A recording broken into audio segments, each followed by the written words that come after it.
Welcome to Be in Tune. Join me, your host Darian, and my producer Joab, as we have conversations that deepen our connection with our higher power, ourselves, and the world around us. So, get ready to tune in, turn up that volume, and welcome to the Be in Tune podcast.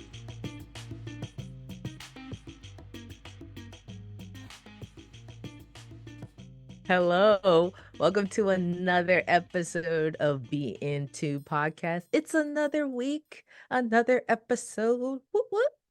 So excited. I'm so excited that you're here listening and joining. It's wonderful to have you on the pod.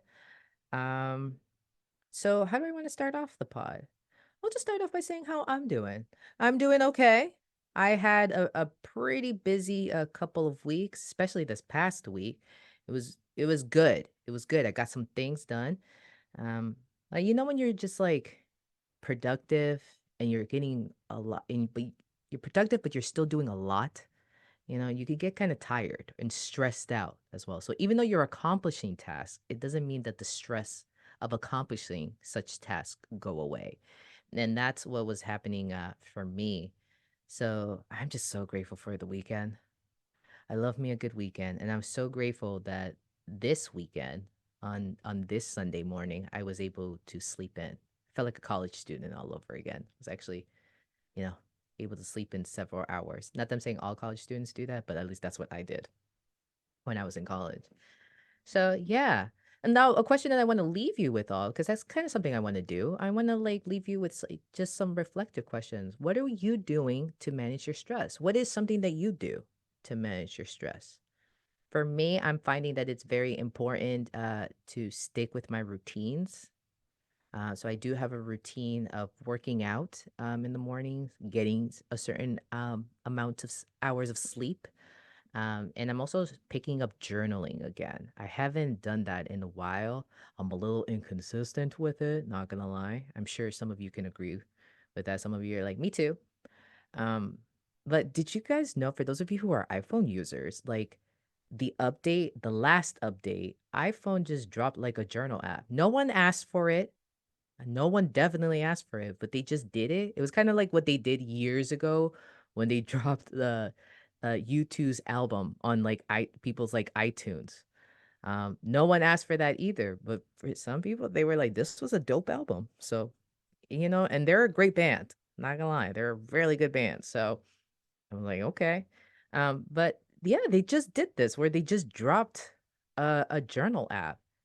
And I've been reminding my clients, so those of them that are iPhone users, I was like, you got a journal app. Why don't we utilize it? And this journal app is actually really cool because you can actually record your journal thoughts. You can actually record the audio. Job, you're nodding your head. Yes. You're an iPhone user. I Do you am. are you utilizing that journal app? Yeah, and it's funny that you say that too. So I just like you, I think for the first I want to say 7 or 8 months, I was using just writing it, handwriting in my journal book. Mm-hmm. And it has been helpful. It's a long process. I remember like I would actually write down like the start and end times of when I would start and then end it. I was very meticulous with my journal writing, but start and end times, it would always be like somewhere between 30 minutes to an hour, and my hand would cramp up a lot. I think that's the one thing that would always turn me off, but like this, the satisfaction of actually writing it down and like reading it later was Mm-hmm. beautiful. But yeah, as I got more busy, I found myself not finding that much time for it. So the journal app actually helps a lot, and like you said, like recording it has been helpful, and like you could also like title like what the recording could be about. So that's how I use it. So like Mm-hmm. I'll write like a short passage about like what my audio message was about. So yeah, super convenient, very convenient. It is. And you could also upload pictures. I know someone when for their journaling experience, when they used to journal consistently, they actually would add photos to their physical journal because Hmm. they're like, there's just some things I just like writing wasn't just like my thing, or there's just some things I just couldn't have the time to like really write down like that experience. But I took a photo of it and I just was able to like print it and paste it right there on that page, or like bookmarks or like a concert ticket. So it's like kind of like a little scrapbook of your life. I was like, I love that. Yeah. So, honestly, my little tip for today, right, is do some journaling. There's various ways to do some journaling. You can do audio, you can write it, you can type it. A lot of us are on our phones, which I do recommend, getting off your phones, but one step at a time. If you're on your phone and you're too busy scrolling on all social medias, why don't you take a pause from your scrolling and just open up that journal app? And why don't you just type a couple of things? So, yeah. I love it. I love it. Yay for journaling. Let's do it. Let's go. So, yeah, that's what I've been doing to kind of like help with managing my stress. I already plan a journal session later on tonight. I like to journal at night before I go to bed because it just helps with just taking all of those thoughts out um, and putting it somewhere. And yeah, do that for yourselves. Just do that for yourself. So today, the topic that I have in mind is a question. And it is it would some would say, ooh, slightly controversial question. Others would be like, this is not controversial at all. So I'm just gonna get to the question. Is therapy a trend? That is my question for today. That is my topic for today. I'm not an expert on this question. I don't even have a solid answer, but I just want to talk about it. I want to like explore it. And I would love to hear from you. Like, what are your thoughts on that? Right? Like, is therapy a trend? And the reason why I'm asking this question, because first of all, this question has been asked before. I actually came across like a Times article that was just talking about that, right? The rise of therapy and is it as productive as people think it is? That wasn't the exact title of the article, but it was alluding to it. It was referencing that. And it just really like posed a really good question. Like, is it trending? Because we've been hearing, first of all, so many podcasts about people talking about their mental health, right? And on those podcasts, you have celebrities talking about their mental health. So that right there is a great like conversation starter. And especially if you're hearing a celebrity say, yeah, I struggle with bipolar, or I struggle with borderline personality, or I too have depression, or when I did this film, I went through such an anxious period and I had to go seek therapy. Like it helped move the mental health therapy conversation along, which I, as a therapist, am so grateful for. I think it's amazing, and I thank those that were open and honest about it. Like, thank you for the gift of your vulnerability, and thank you for just getting the conversation started. And then, of course, we survived a global pandemic. Like, if you weren't thinking about therapy before 2020, I'm sure you're thinking about it now in 2024, right? Like, the what we endured, what the world went through, yeah, mental health. Now I talk about it. I tell people that I am a therapist, and it's now people look at me like, "Oh my gosh, such amazing work that you do." Like it's I'm finding that my profession is being viewed with such respect and such appreciation nowadays. This is just my opinion, right? This is what from my experience in my experience in being in the field too, the time that I've been in the field. But now, like post pandemic, people are just like, thank you. It's like, thank you for your service in a sense. And it's like, okay, well, relax, but you're welcome. Right. Um, so yeah, so now in 2024, like someone saying I go to therapy, it's not looked at as weird. It's not looked at as like, oh, well, like, is it, no one's asking the question, like, is it working? Like, do you find it to be helpful? Most likely, the answer that someone receives, or the comment or the feedback that they receive when they say, I go to therapy, is like, good for you. Good for you.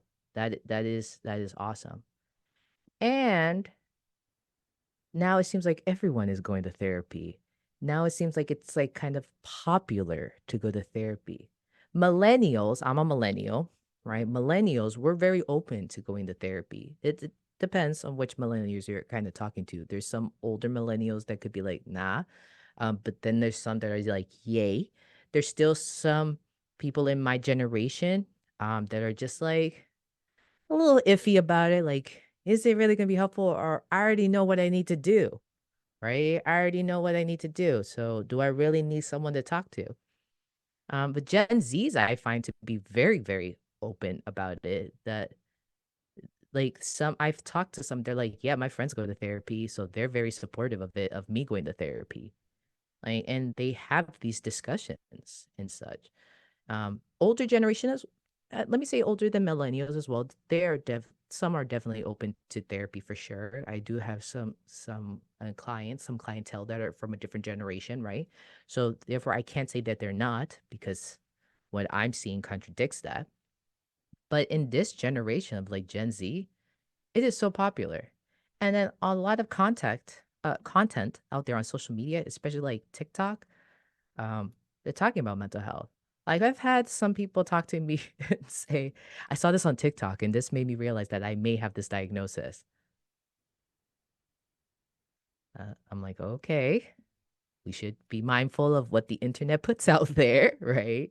We should be mindful of where we're getting our information from. And I'm glad that this at least started a conversation within yourself to, do that further exploration and such. But that is my question. Like, are you finding therapy to be trendy? Because the other side of it, right? And why it presupposes the question is it's like everyone's doing it. And some people can even question if everyone is doing it, if it's really working for everyone. Because granted, we still have the divisive comments that people like to make, the hateful comments, right? We still see people engaging in behaviors that are like, what are you thinking? Those like it makes you ask that question of like, what are we doing here? And not only that, like when a celebrity talks about it or when someone of popularity talks about it, it tends to become popular and it tends to be something that like the masses want to follow. So, yeah, is this something that we're seeing? Is therapy falling into that? And also on a professional level, right? And then in my field too, there have been some types of uh styles of therapy that have been kind of done away with, right? Because they're just like, this is not working or this isn't as effective. And psychology is always evolving, right? Therapy itself, the different styles, the different techniques are always evolving. So therapy from what we knew like 20 years prior can be different from like what we know and what we experience now.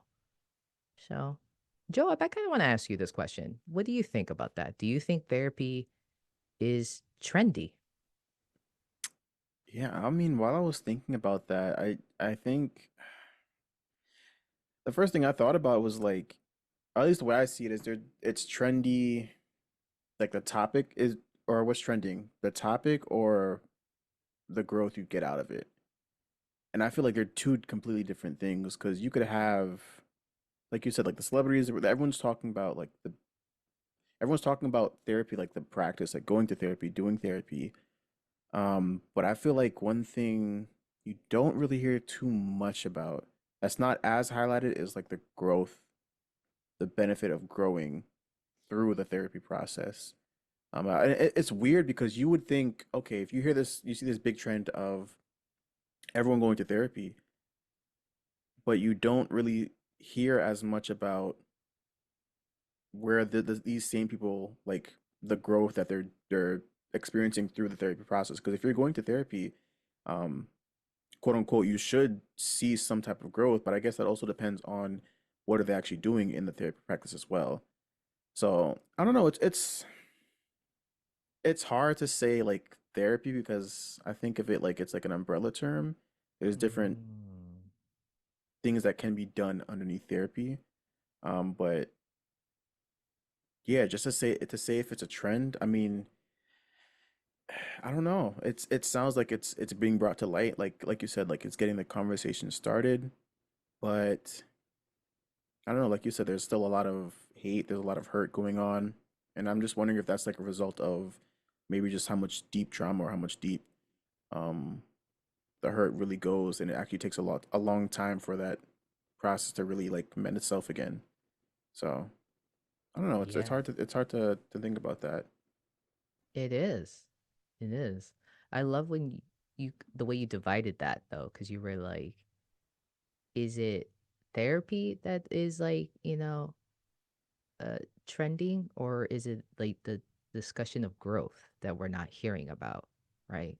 And I agree with you. I don't think we hear much about growth. We hear much about I had an issue and therefore I'm going to go seek the help for this issue, right?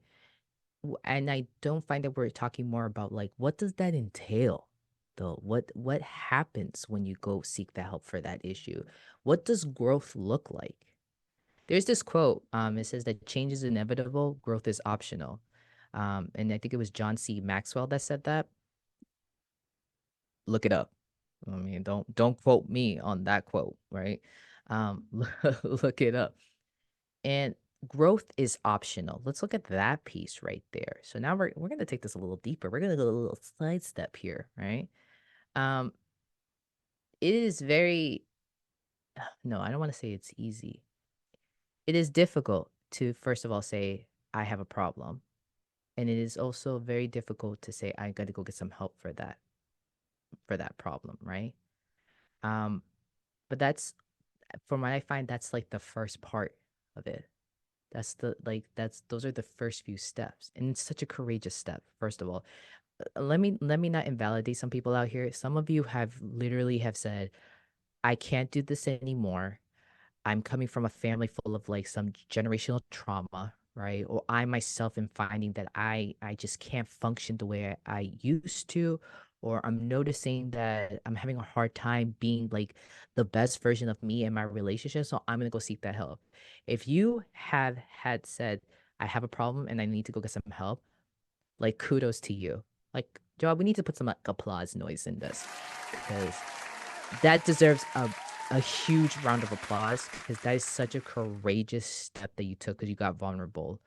And the amazing psychologist Brene Brown talks about vulnerability and it being such a courageous step. So definitely check her out if you don't know about her. If you don't know about her, I don't know how you don't know about her, but you need to know about her. She's fantastic. But we also need to talk about how like the process of therapy and that growth piece, you have to constantly choose to grow. Like you've made the decision to identify you got a problem and you made that step to go seek help for that problem. Now you got to continue to make the decision. And sometimes, no, not sometimes, every day, it's a daily thing. You have to say, I want to change. I want to grow from this problem. I want to find the solution and become a different person or a better person, I should say, right? You don't have to be different. You could just be a more evolved version of yourself, right? Because we can always grow. And that's a choice that we got to make daily. And at times it could be a very difficult choice to make. And growth doesn't look pretty. Growth does not look pretty. I like to tell my folks, those that I see that I'm like change, right? And growing and evolving. It's kind of like or progress, I should say. The word progress, making progress is kind of like salsa dancing. You take a step forward and you take a step back, right? You're constantly taking some steps forward and you're taking some steps back. How you handle the steps back that you can take or the setbacks, as we should call them, how you handle that determines where your growth is at and the direction that you're moving. And we live in a day and age of like technology, of like social media, right? Where things happen instantly, where we can see someone do one post one video and then they can go viral. And I think that hasn't helped us with being patient with the growth. It's not cute. It's not attractive to look at the process, the long progress of that it takes for someone to grow or to showcase that growth. If anything, I've seen this a lot on social media. Like when someone, let's say, goes to like a weight loss journey, which kudos to them for doing that, right? we see the progress that they made, and it could be like a whole year. We could see that in like 10 seconds because it's just a clip after a clip after a clip. And it's just a clip of them changing their eating habit. Second clip, going to the gym. Second clip, uh, going outside getting some fresh air. Like it's like 6 clips that you can see of what they did in the span of a year. So where am I going with this? I think I'm just gonna say it like the process, the journey of growth is not attractive. And so therefore we don't want to like really fully explore it or look at it in a sense or have like that conversation. Or maybe we do, or we just need to find people who are willing to have that conversation or have the space to have that conversation. But growth is like the journey of it and the steps that it takes and the steps that you kind of take back and like the messiness of progress and all that. It ain't cute. That's not cute. That I don't think is will ever be trendy. I have a question. So I want so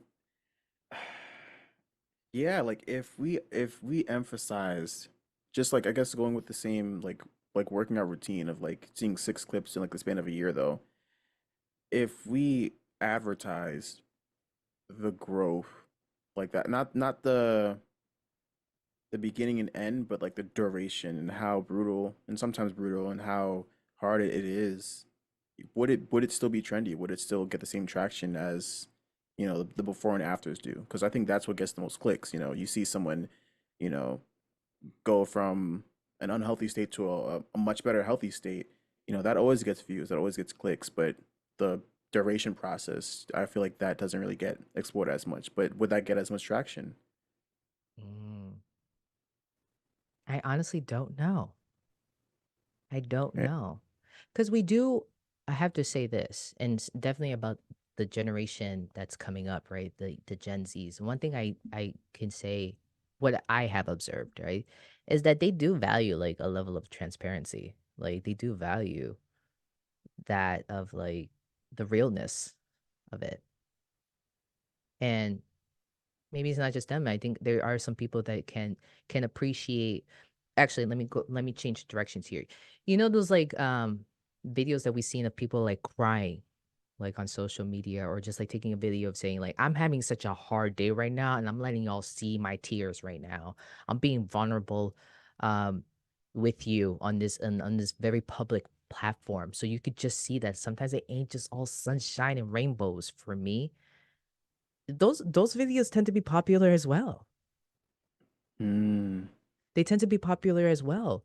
So I'm wondering if I'm wondering if it could be trendy. I'm wondering if it could be appreciated. Um the those like long journey like progress growth videos, however you want to call it. I forgot how you phrased it, Joab. You phrased it so eloquently.